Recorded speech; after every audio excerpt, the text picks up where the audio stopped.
This is Justice Matters with Tim Buxton, coming to you from Yugambeh country of the Commonberry people of the Gold Coast, Australia. I'm your host, Tim, where my sole aim is to share conversations I get to have with inspiring people doing remarkable work to create a world where we all belong. This podcast is brought to you by the Just Travel Company. Experience wonder and unearth justice and discover the just way to travel today. Visit just-travel.co. Without further ado, here's our guest for this episode of Justice Matters. Nick Ruiz from Miles for Migrants. Welcome to the Justice Matters podcast. Thanks for inviting me here. I'm glad to be here. Yeah, mate. We've had a bit of a chin wag or a little chat, as we say in Australia, already, just talking about so many different things. Obviously, we're shared passion for serving migrants, refugees, asylum seekers, all of the above that are looking to find, most of all, safety and a place to rebuild their lives.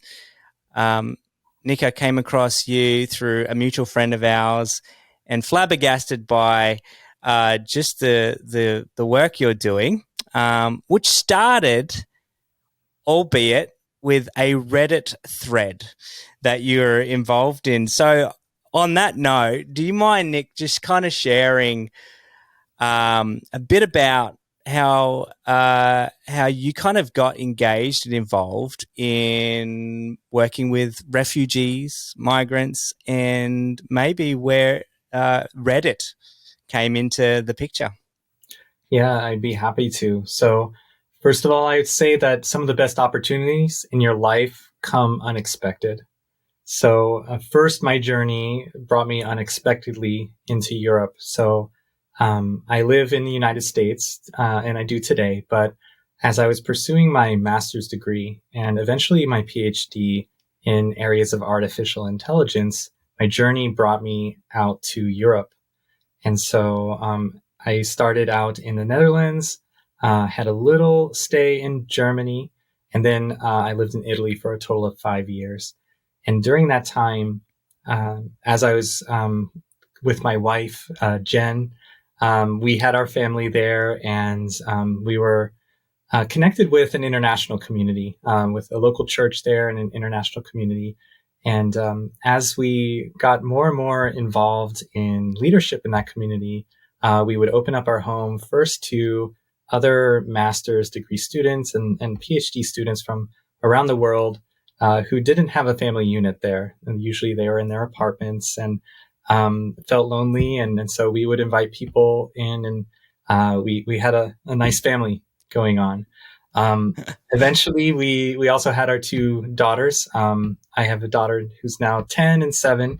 Both of them were also born in Italy. And so as we were acclimating and just really getting to develop a family there and working with internationals, one day I had this burning desire to learn more about persecution that happened in the world. And so as a Christian myself, I said what I like to call a dangerous prayer. And just like a morning prayer, I had asked just to be able to see more what it means to be persecuted. And about a week later, my church had a guest pastor come from Pakistan. His name is Latif. And unlike any other kind of sermon about impact and stuff, for the first time I got to meet an asylee who went through a harrowing journey of persecution himself for religious purposes. And he was here in my city in Trento, Italy. And I also learned that his story was not complete. He was waiting for his wife and son to be able to reunite with him. And through that experience, I got to learn more about his life. And ultimately, I got to see his own family reunion. But the story didn't end there. Shortly after that, other refugees from Pakistan in similar situations were arriving in Trento, Italy. And we had a community that was supporting family reunifications after these asylum seekers received asylum in Italy and finally would get their family visa. but each time we would have families of 6 to 7 who needed to come to Italy. And so each time it was about €5,000 to fly their families, and all of the financial support dried up. But I had a friend of mine who I knew for about 3 years, Yeah. and he was getting so close to having his family visa. And it was a time that I was about to return to the United States. As a PhD student, I was getting probably less than the minimum wage, but Wow. but I told him, we will find a way. Don't worry about the cost, but we're going to find something. Around the time, I had been doing a lot of research on travel on Reddit, because also as a student, I didn't have a lot of money to fly back to the United States, especially with what became a family of 4. So I started to explore airline miles and credit cards that you get sign-up bonuses for, Right. to basically fly my family. But in my research, as I was thinking about how I could help my friend, I discovered that I could use 120,000 American Airlines miles and less than $500 to solve a €5,000 problem. Wow. And in the end, I booked the flight, and his family was reunited. I wasn't in Italy at the time, but a friend of mine went and picked them up, and he sent me the pictures, and it was just so amazing to see what I could do with just a small amount of miles. It's just something that I just remember vividly, even to this day. But I took that idea and I went back to that Reddit community where I learned about points and miles, and I shared this story about this great redemption of miles, because this community, they love they usually love business class flights Right. at reduced cost. And really, they are really world travelers. And they love Sure. to share about the way that they are able to get the most amazing trips. They hacked the system. Yeah, exactly. So I shared about my best redemption. I didn't know what to think, really. But at the time, it became, for a community of over 60,000 people, it became like the top upvoted story. And very shortly after, a moderator, this amazing person, Seth Stanton, reached out to me within moments, and he said, "We have to start something." Neither of us really knew about what it was to build a nonprofit, but we knew that we were onto something, and that really started us along on our journey in 2016.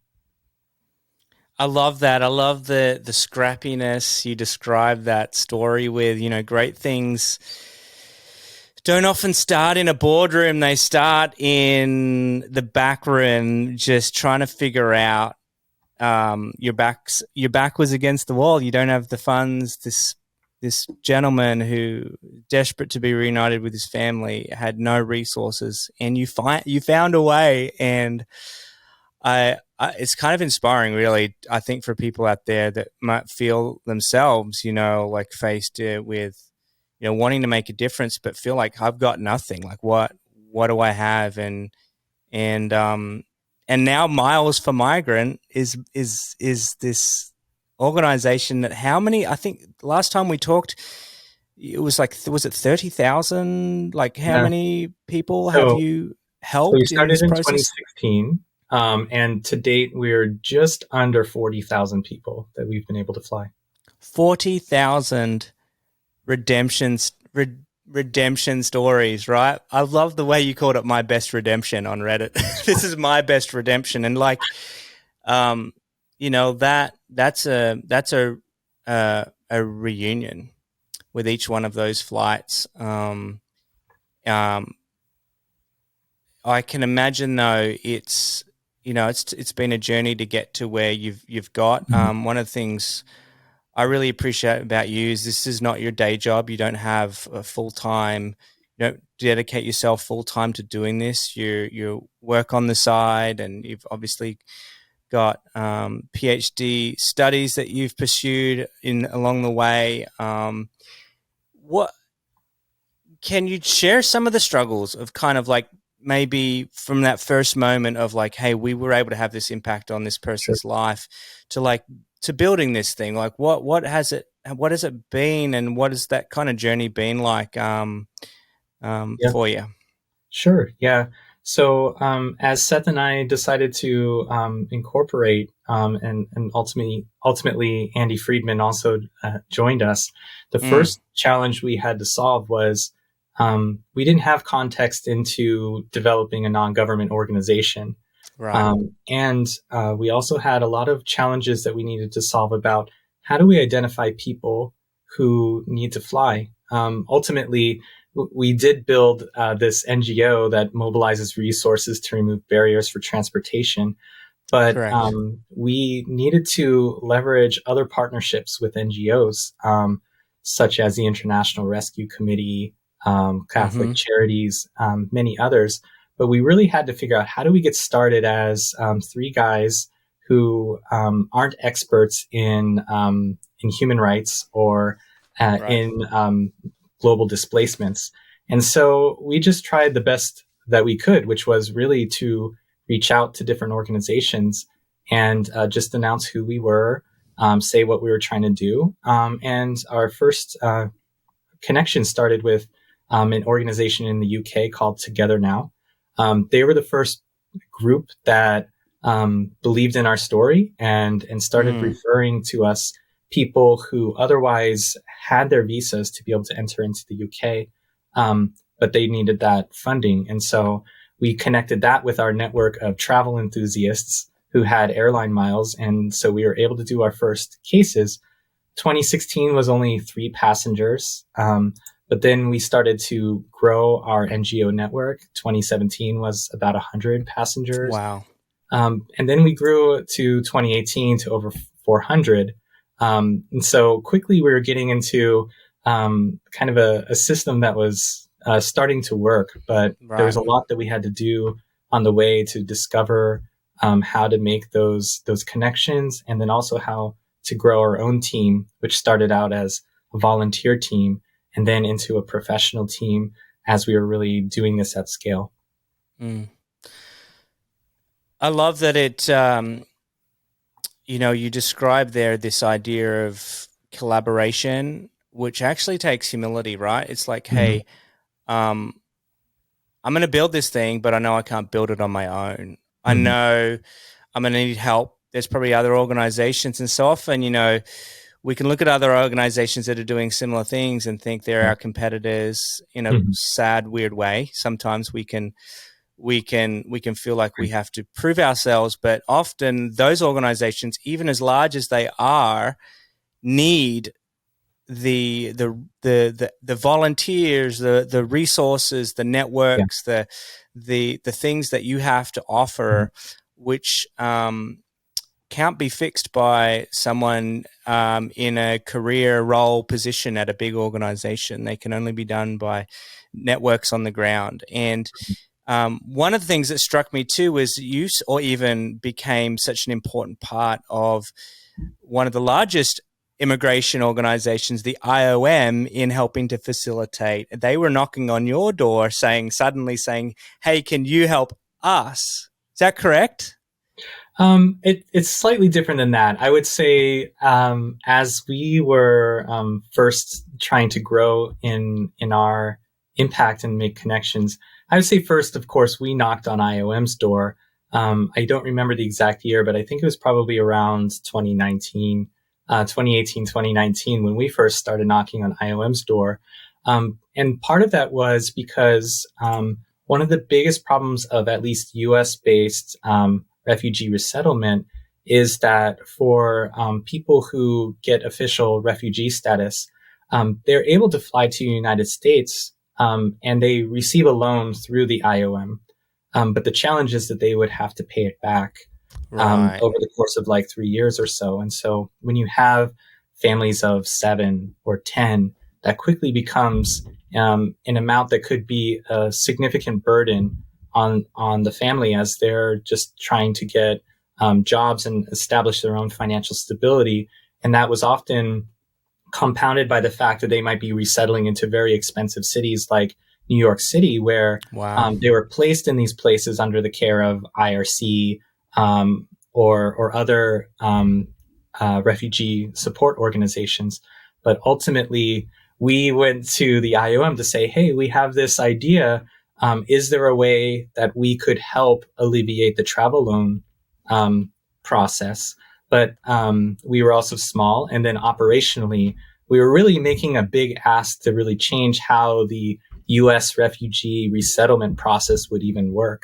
And so naturally, that started out as a no. And I think probably if I were in their shoes, I might have said no as well, because this is an organization that flies millions or transports millions of people. And we were at that point flying about 1,500 passengers in a year. So, but what did happen was that at the time of Afghanistan, was it? Yeah, Afghanistan, when Kabul fell, there was quickly a mobilization challenge, and IOM was ready to respond in the United States by triaging Afghan humanitarian parolees who were airlifted to United States military bases. They were ready to respond and make sure that everyone was vetted, that they had all that they needed in terms of like medical examinations, and also ready for their end destination. But the challenge that they had was that they didn't have funding to operate, at least to facilitate the flights and the transportation. And that took time, but we had a great opportunity, and also in thanks to the Shapiro Foundation, where we were connected with IOM, with IRC, and we were able to bring our expertise in booking flights, as well as the generous donations that we had received from many of our donors, to be able to make a very large impact, really to the tune of flying over 20,000 people. Wow. See, they did knock on your door in the end, and you, as a result of you being brave enough to reach out to them and show yourself that you were there. And I love the courage of being like, you know what, we might be small, we might not have everything, but it's almost like you looked in the mirror, and maybe you didn't feel like this, but from the outside looking in, as I hear you tell your story, Nick, it's like you were crazy enough to think that you could actually do this. And I think that's what, and when you have a reason, when you're deeply impacted by the people that you're serving, you will knock on anybody's door to find help and support.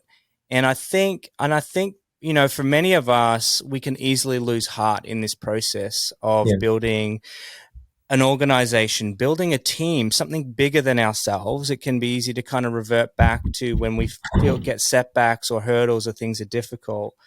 What I'm hearing as you share is that there are many challenges even to this day. How do you go to the next level? How do you make an even bigger impact? But you weren't afraid to take the next step that needed to be taken at that time. Yeah. Is that correct? That is correct. I would say that there is a tremendous amount that I learned through developing partnerships and figuring out logistics in Miles for Migrants that actually helped my career as I developed in my own professional career, and also in the opposite direction.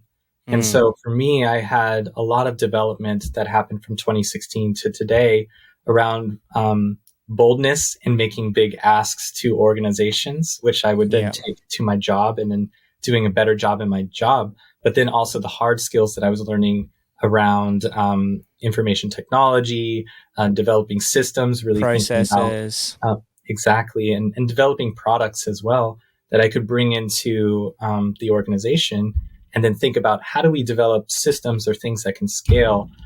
So those things, alongside the skills that my team had and continues to have around marketing, around operations, all of that we were able to bring together in 2021, so that when we had this operational challenge of of supporting Afghan parolees at the U.S. military bases, we really came up with a plan, and we proposed a lot of things to the IRC and IOM about how we could take some of that burden on. And we also developed other partnerships along the way to be able to scale the flight booking operations as well. Oh, I hear innovation through all of that. Like, how do we change? How do we innovate? And that's that cross pollination, right? That you talk about in your personal life with work, nonprofit, because, yeah, you're right. Like in a nonprofit world, people that might be delving into it for the first time, you're going to realize this is a different animal in one sense. You're dealing with donors, not consumers. You're dealing with, and that's one side of things that make it happen. But you have to have a service that actually works and has impact. And we can talk about, all these flights, but did we give them to the right people? And that's the vetting process and making sure we're actually doing the most good. And there's all these challenges in every element of what we do. But I firmly believe in, and we've had a lot of guests recently that have been involved in business, that are doing business for good. And I think that there is this incredible innovation that we're at the cusp of right now with business and nonprofit, to not see them as separate entities, but to see how they can really work together to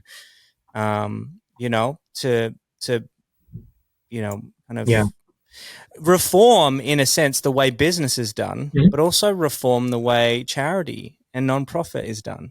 Right. Because you can see faults in both sides, right? The charity that doesn't empower, that doesn't create that leg up. It's more a handout kind of mentality, or that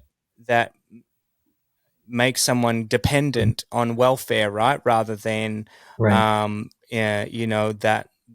assistance that they need to rebuild and restart and work. But then on the other side, you see business with it's about profit, but it doesn't actually always benefit society. That product might be terrible for society. It might cause high pollution, or it might cause, just be not good for relationships the way we want.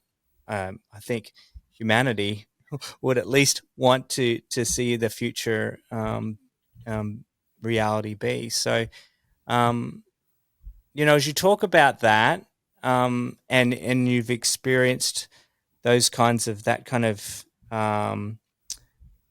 of learnings in the process, I'd love for you to touch a little bit about your work. I know you said beforehand as we were chatting, you didn't want to talk so much, but AI and the processes that you've learned, that's also a part of who you are and what you bring to the table.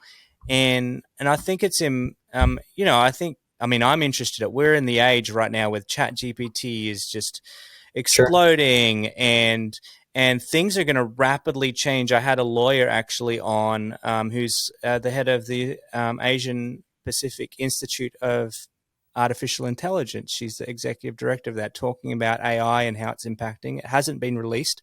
Well, it will have been released by the time you listen to this podcast, but this is all very important stuff. So do you mind just sharing a little bit about that and how it intersects maybe with your work? Yeah, I guess rewinding back to my time in Italy, I was doing a PhD in speech translation. As far as the research work I was interested in, I was looking at how do you make speech translation more robust and reliable. But really, the motivation behind that was breaking down communication barriers that prevent people from authentically being able to join communities. So that work already aligns really well when you think about forced migration, people who are fleeing their countries due to persecution, torture, war, or even things like climate disaster, and entering into new countries where they didn't know the language. Part of the motivation around that work, that at least when I started my PhD, was around thinking about communities where language becomes a barrier. And technology and AI is incredibly powerful toward addressing that.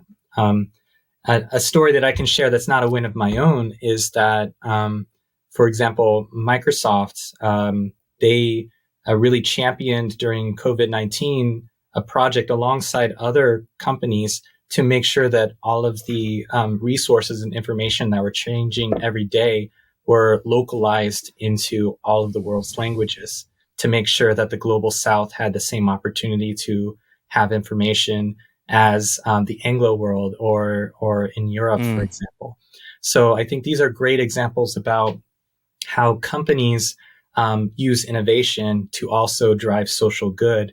And kind of from that same spirit, my own work at Interactions, where I've gone from a natural language processing scientist to a product director of creating AI products, we're always thinking about how do you take that technology and benefit a community, possibly giving better access through having virtual assistants that you can communicate in your native language. Wow. Or even as you look at ChatGPT, how do you make sure that the information is fair and reliable and trustworthy as you're seeing more and more that you can do with it, like avoiding things like fake news and things like that. Mm-hmm. So I think that world is pretty fascinating when it comes to, again, getting back to impacting lives. This episode is brought to you by the Just Travel Company, your socially responsible travel concierge. Just Travel is the best kept secret in culturally immersive and justice-oriented adventures. Allow Just Travel to take the hassle out of your next trip and experience wonder and unearth justice. Discover the just way to travel today. Simply head on over to just-travel.co to learn more and book your next adventure, like our flagship Israel Istanbul trip launching out in mid-July 2023. Yeah, there's several things you've discussed which help, I think is going to be an inspiration to people out there, whether they're in a career that they're passionate about, to see that career, that thing that they're passionate about, can actually still be such a powerful force for good in our world. And as we kind of, you and I kind of really care about people that are persecuted, displaced, need safety, and that's obviously something that's a bit of a narrow focus for the people we care about. And I think it can be applied to any area of injustice, whether it be poverty and hungry kids, or whether it be women's rights and education. There's so much overlap in that. But, there's been a recent announcement, for example, with the US government recognizing, hey, the system that's really slowing down, like, migration to the US and refugee settlement, like the US opened up 100,000 spaces for refugees to come. Do you know how many came, even though they had a space for an allowance for 100,000? Do you know how many came through the system? I don't remember the exact number, but I know it was a paltry amount. It was like 25,000. Yeah. That was under Biden administration. Under the previous administration, it was like 12,000. That's the US. That's the United States, right? This is humongous, like, failure really on the government's part to process. And the problem that they identified is that there's this bottleneck with processing people. Embassies were shut during COVID, and things weren't able to be done. And that's where I see the emergence of organizations like yours. Their adoption now, the recent government has actually just announced they're going to adopt a Canadian kind of piloted program, which is empowering community sponsorship, where a group of families can gather together. Maybe they can all pull their air miles, and fly them out with their air miles, and then also provide that support when they're on the ground to help them through. And what that does is it puts the power of change in the hands of ordinary people like you and me. That a Reddit threat can spur an organization that can harness the interest and values of a whole community of people that say, yes, let's be a part of that.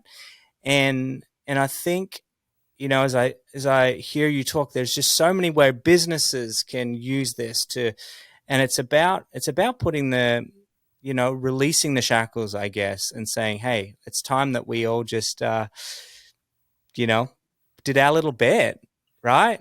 Yeah. You raised a couple interesting points. So you talked about Canada and I think the generosity of individuals. And I think where that showed up very quickly as the war in Ukraine has continued to escalate, is that there has been a very strong response to bringing in Ukrainians into Canada. And one place where Miles for Migrants has been able to participate is that we co-funded with the Canadian government the Ukraine to Amazing. Canada Travel Fund, and so that was really first. Leveraging generous communities who were willing to sponsor families in their homes, Mm, and then that piece of transportation still remained a problem. And so we opened up a travel fund application where Ukrainians could apply for flights and get free flights to come to the United States. And the next version of that the U.S. government has started is this idea, as you mentioned, about community sponsors and looking at sponsorship as the way for Ukrainians to get humanitarian parole. So, like you said, you're already seeing it within government policy that that leaning toward communities sponsoring mm. families and welcoming them and making them feel like they belong in the community as a prerequisite to being able to come. So I think there's a lot that we've learned from Canada in that area. Yeah. So, and Australia's launched a similar program. I think they're piloting it just for 1,500 humanitarian visas that have been Mhm. approved. The challenge, though, that you and I face is that um, the system set up to facilitate humanitarian refugee visas, it's a very Yeah. narrow system to get through. Yes. And you and I know, I mean, having lived abroad, some of the challenges in different processing of Hmm. how do you get in that system. You know, it's not a it's a the privilege. You kind of sometimes it's who you know that enables you to Yeah. even get recognized. And so how then do we provide, because there's many avenues people Mhm. take to try and migrate. You know, Yes. they'll just, if they've got the money, they'll jump on a plane and Yeah. fly, get a visa if they can, a tourist visa, and then overstay their visa, which puts them, Yeah.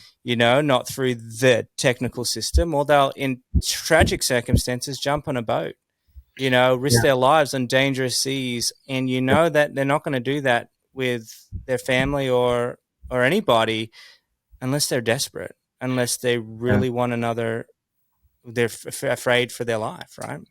Yeah, and here's even something that's just recently in U.S. government policy. So the U.S. government has released a policy that allows nationals from Nicaragua, Venezuela, Haiti, I think also Cuba, to receive humanitarian parole. Um, but there's a condition to that. These individuals can't receive the benefit if they cross the U.S.-Mexico border and apply for asylum. And to receive it, they actually have to fly into the United States. And so for that action to happen, they have to be able to afford the tickets to actually enter into that port of entry, and that's a large financial burden. And so this is one example of a program where there's certain ways that you can get access and get humanitarian parole, but this is also a place where Miles for Migrants can come in, and so we can use our miles and our cash, which I think is like 23,000 airline miles plus $50 per Right. person. And so this is a very tangible thing. And I would even say to the listening community that you could actually donate and make this possible so that people can come in and receive that human right that they deserve. You heard it, guys. I mean, if you're looking for ways to actually make a difference in the life of a family that you know has been vetted, that will be able to restart their life, there's a way you can do that just with your miles. I mean, that's the beautiful thing, that you're out there looking for, I mean, if this is the new parameters, how do we work around that? And that's the spirit actually of a refugee. I've coined the term waymaker, Mm. and I think that is what they are. They will find a way when there is no way. And I think that's our commitment to them, is that when there's roadblocks, whether it be political roadblocks, Yeah. whether it be financial roadblocks, whether it be Mhm. roadblocks in the minds and hearts of people that don't Yeah. see these as human beings worthy of dignity for start, and the agency to determine where they want and believe that they are safe and united with their family. There's Mhm. nothing more important than seeing families Yeah. torn apart from each other. Yeah, and when you say about how difficult it is for people to receive their human rights of safety, and really sometimes that distance can be thousands of miles or kilometers. Sometimes there is a barrier, like a physical wall, in the case of the Mm. U.S.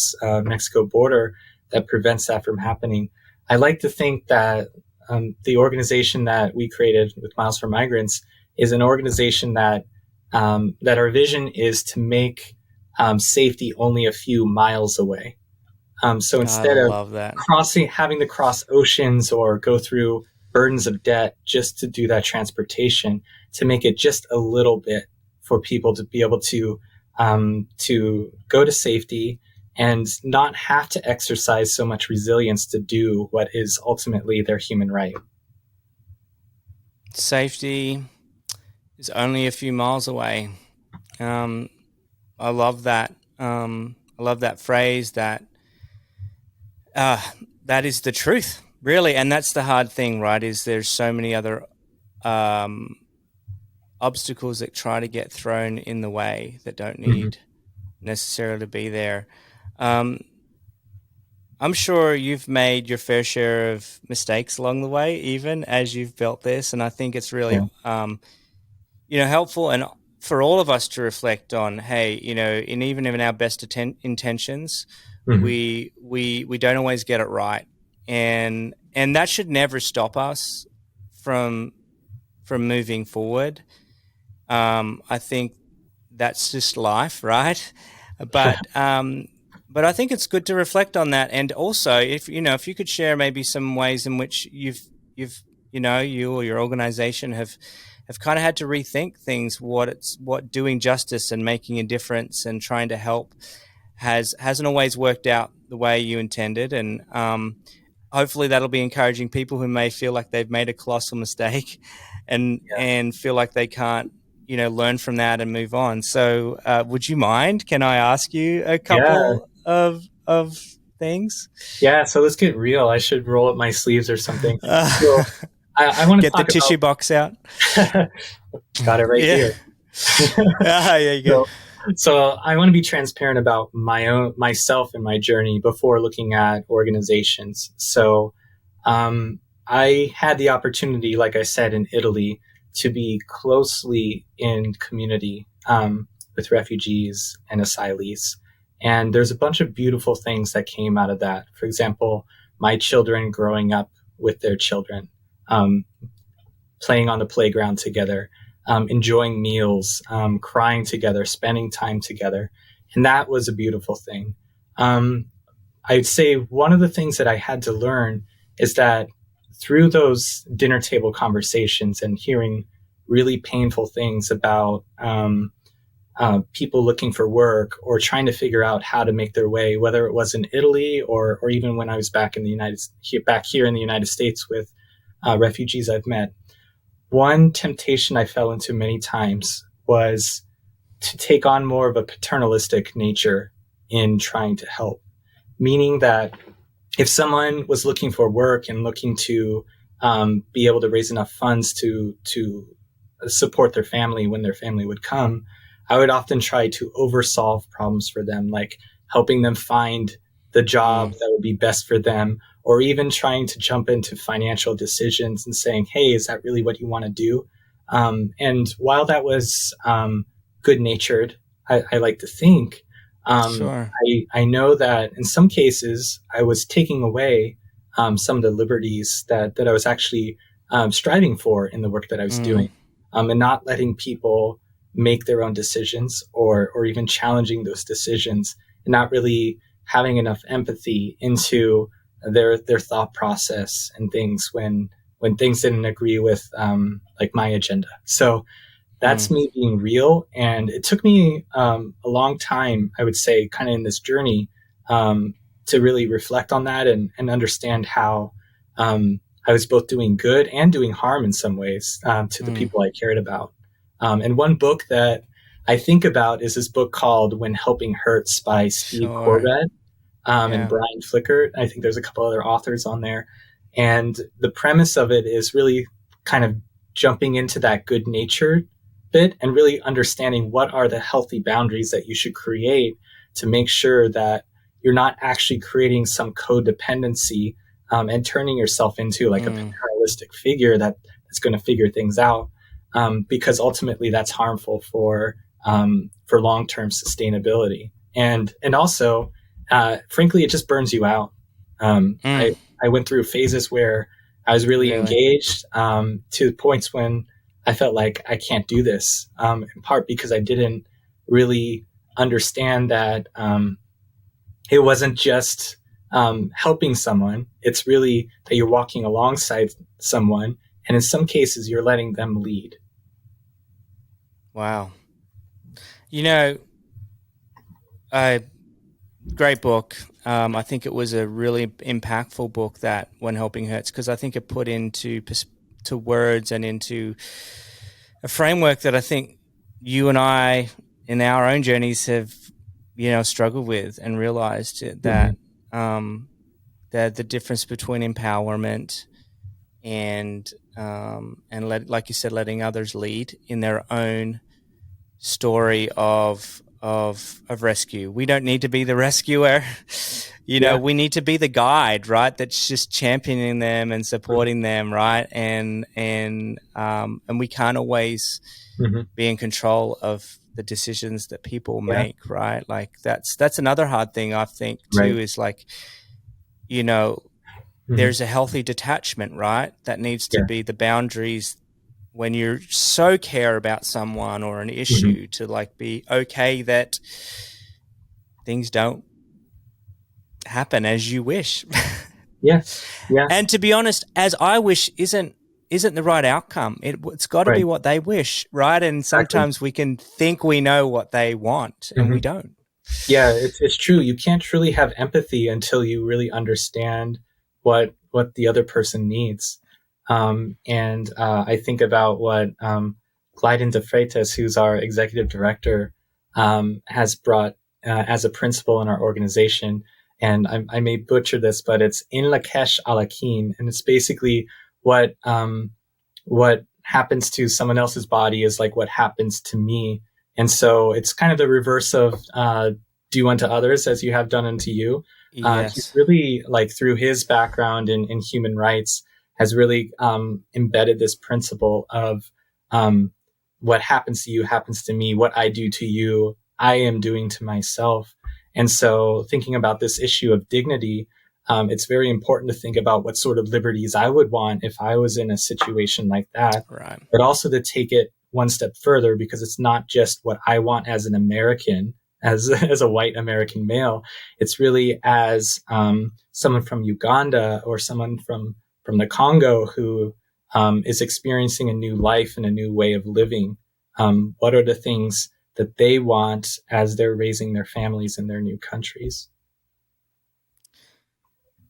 So beautiful, man. Like, and that's a complicated thing, as we were talking earlier, because there's a whole nother system they have to live within that doesn't often offer, say, someone from Uganda living in America, that system and that culture doesn't offer them what they want and left behind. And yet somehow, they do deserve to still be able to bring their culture and not have to, I hate the word, assimilate into a new system. But, there is an integration that needs to take place. And I think that begins with learning that phrase. Can you say it again?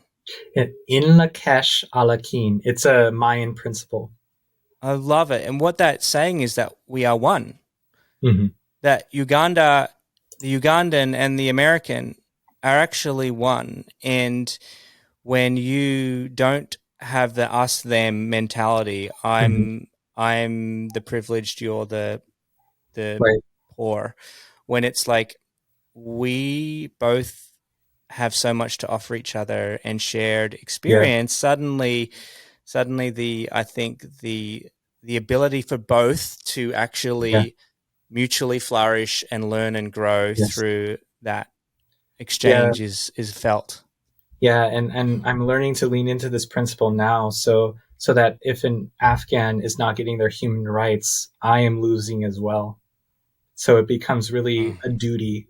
And so I think my journey has gone from wanting to see what others are experiencing to seeing it to trying to fix it and then understanding more that it's their journey to fix and their journey becomes my journey as well. So how can I help you on your way?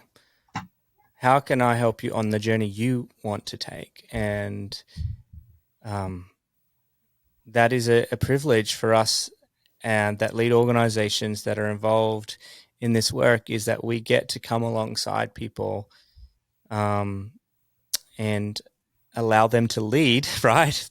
Yes. But we get to remove obstacles. You know, I have Yeah. to share this. I got off the call from a friend who recently got some terrible news while the rest of the country here in Australia, 20,000, sorry, in Australia got some wonderful news. The Australian government, there was a change of government, which was a great news, I guess, for those from asylum refugee background. Some of the policies Okay. here in Australia have been terrible with offshore detention and onshore detention, which have taken people that have come here through more dangerous routes, taking boats, and not through the humanitarian system that's in place. 20,000 that came through that processing have been now allowed to receive visas to stay permanently, which is wonderful news. Yes. And was actually like, you know, a year or two ago, I didn't even think like it was possible. Unfortunately for my friend who was on a boat with 100 other people, he and his wife at the time and another couple were taken to a detention center on an island in the middle of the Pacific, whilst the others were taken to Australia, an Australian island called Christmas Island. Those Mm. that went to the Australian island and processed on the Australian island were a part of the 20,000 that were received, but because arbitrarily he was taken to another place, another on offshore Mm. country, middle Pacific island, he and all the others that were processed there at that and throughout the years of processing have been left off. Mm. He is an amazingly beautiful man, the most gentle husband to his wife, to I think 3 children. One of his daughters Eliana shares the name of my daughter, Eliana.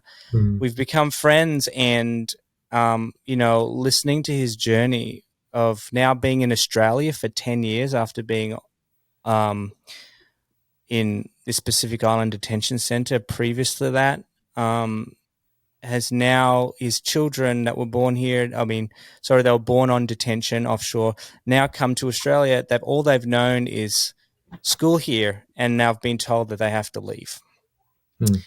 and start their life again. I share that story because um, it it just breaks my heart that you Mhm. know um, there are people that just don't have that freedom and agency to choose. Right. And you know, for him who's can't even bear to think about having to leave after 10 years to start life again, Mhm. I think one of the most basic things a human needs is that sense of belonging and acceptance in that community that they're at. And they've built that. Yeah. They've got friends that love them, Mm. support them, that are helping them. All they need is a piece of paper to say that they can get proper working documents, that they can get access to medical care, that their kids can get government support that everybody else gets. They can't get that, but yet they have community around them. Right. And yeah, I mean, what do you do with that? I mean, for me, the beautiful thing is that you're bringing people to America, but you're bringing them to a place where they're able to finally rebuild their lives and belong. Mhm. And if this family ends up having to leave, and maybe they get asylum in New Zealand or America, our loss. Yes. Honestly, they will. I told him, I said, he'll make it. You'll make it, no matter where you go, because I believe in you. Hmm. But if he doesn't feel like he can make it, and he Yeah. feels so fragile that, then I need to like fight everything within me to make a way to help them to stay.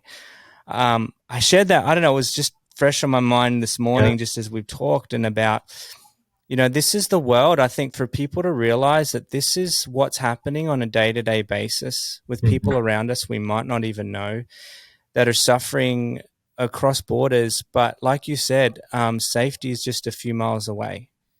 And if we can we can transform someone's life with just the simple donation of a mile, airline miles. I mean, for anyone listening, like, especially if you're in the US, like, do it. Don't even think, honestly, because yeah, that sense of belonging and safety to be able to start and rebuild your life it's everything for people. Yeah. Thanks for sharing that, Tim. It's very powerful. Just thinking about belonging and thinking about the importance of being able to feel like you are part of that community you're moving into. And I would say that, like, while that's one of the ancillary benefits of what we do with Miles for Migrants, we've had to focus intentionally on one part of the problem of the refugee journey. And that was really that transportation barrier area, and making Mm, sure that victims of forced migration have pathways into those countries when they have otherwise every other approval to be there. But we need partnerships with communities. We need people who care, not just to donate miles. And of course, we love your miles, but people who are there on the ground who are willing to receive families in their community, individuals in their community. And I'm really willing to go on that journey with them. So it's Miles for Migrants is one step. It's one necessary step, mm. and it's also one that very few organizations actually solve this problem around transportation. But of course, it's not everything, and we need really everyone to be working toward making sure that people can execute their right for safety, but also to be able to experience that belonging in those communities. Well, it's fantastic because I know there's so many people who listening would be like, I've got a small group, or we're a part of a community group, a knitting group. I don't care, Rotary group, whatever you might be part of. It, like, we'll support a family, but they often don't have the finances or the resources to do it. There's one thing that they're lacking, and I think to know there's organizations like yours that can solve maybe just one part of that journey for someone, but such an important step. Without that flight, without that transport out, the journey can't begin, right? For their new step in life. I'm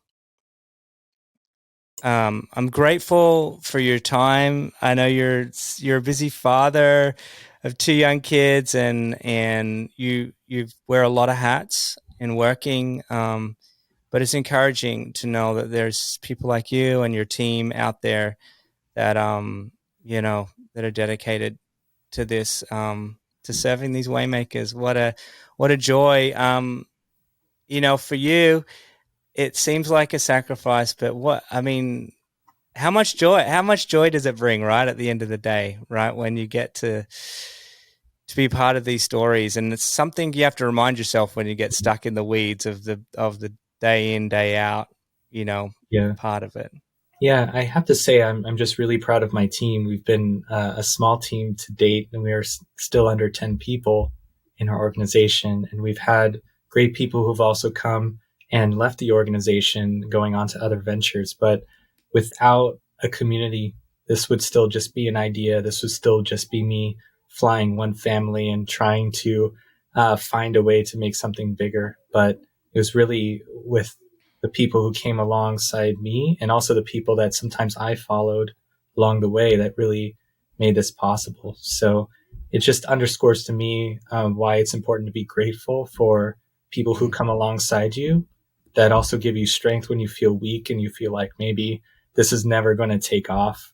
And sometimes you're the person to saying to others that, no, like we are getting through this, like we are moving on. And this is an organization that's going to be 10 more years. Come on, let's go. Like this is worldwide. Absolutely. You're just taking off, man. We're going to be conveners. Like you're going to see us around. Like our goal is to really convene people who care about human rights and ultimately use what we know and what we can lean into to help inform the world about migration. So we have to always think big about what we're doing, but that really takes a community supporting one another and finding opportunities to reach into those places that we haven't reached into before. Hey, I'm going to be, well, I've already made sure that we're having a regular update and catch up. I've got that scheduled in and I'm excited to see how, you belong and basically, the Australian community here can really participate in what you're doing. Like you said, like let's see this thing do so much more in the next 10 years. I think our world will be better for it. I think our communities need to see that this is a win-win. This isn't just a win for those that are fleeing persecution and seeking asylum. This is a win for our communities, our countries that receive these amazing people. So it's exciting days ahead for you guys. So grateful for you, Nick. Yeah, you should be proud of yourself and your team. And I appreciate you jumping on the podcast, mate. Yeah, thanks. And to everyone listening, feel free to reach out to me if you want to learn more about Miles for Migrants or just talk about the things that are on your mind where you're thinking about making impacts. I'd say go for it. And if you want to talk, let's talk. Absolutely. So how do they do that? Miles for Migrants, that's Miles with the number 4. Yep. Migrants. .org. .org. It'll be in the show notes. Nick, if you don't mind, I'll put your email or someone's email that will be able to respond and attend to their request as best and quickly as possible in the show notes as well. We want to make it easy for anyone listening to like switch this off, pull over and take some action, right? Because it's that easy. And you've made it easy. So with all your hard work, appreciate it. Can't wait to see what the future holds. Appreciate you, Nick. Making it to the end of another episode of Justice Matters with Tim Buxton. It is an immense privilege to share these conversations and inspiring people with you.